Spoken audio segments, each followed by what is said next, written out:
the idea is that he's not really himself. Like the son couldn't really be his unique, authentic self if he's just a carbon copy of the father like that. And when there's pain, we identify. The more pain there is, the more identification there takes place. So this implies, they don't mention in the song, that this implies that the son had to really identify with him. He was desperate to get away from the mother because the mother was hurtful. He had to be like him. Even if the father's never around, fine, I'll be somebody who's never around. I'll be just like you to get away from the mother. So the son is desperate to get away from the mother because she's abusive.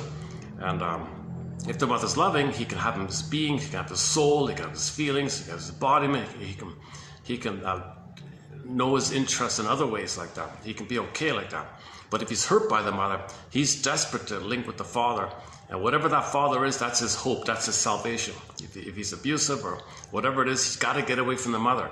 The boy has to leave the mother. So as pitiful as this father was, in the sense that he was absent all the time, although he did send gifts, right? On his 10th birthday, he sent him a baseball glove. So it wasn't like he totally, the father wasn't totally mean or something. He was just busy all the time. Fine.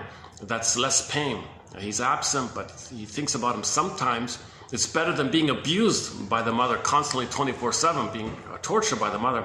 At least there's a benign character who's just never around. I'll take those crumbs. So the son is saying, I'll take those crumbs. I'll be just like you. I'll be just like you. That's my crumb of separation. That's my crumb of identity to get away from the mother. So I'm moving towards having myself. So he identifies with the father. He's going to be like the father.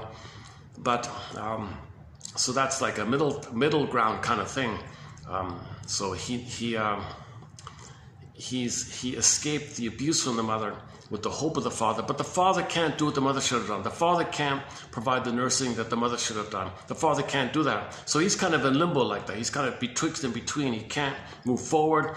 He doesn't need to go back, but he can't move forward. He's in betwixt and between. He was just imitating the father like that. He can't be himself. Again, the son, for him to be himself, he needs to have been loved by the mother. He wasn't. The father can't do what the mother should have done. So the best the father can do is like provide some guidance, some identification away from the mother. Ideally, the father would intervene. Hey, wife, don't abuse my son here, and talk to me. So be loving and meet the child's needs like that. So he was never around for that, that kind of thing. So this is a common phenomenon with the absent father syndrome, right? Robert Bly talks a lot about this.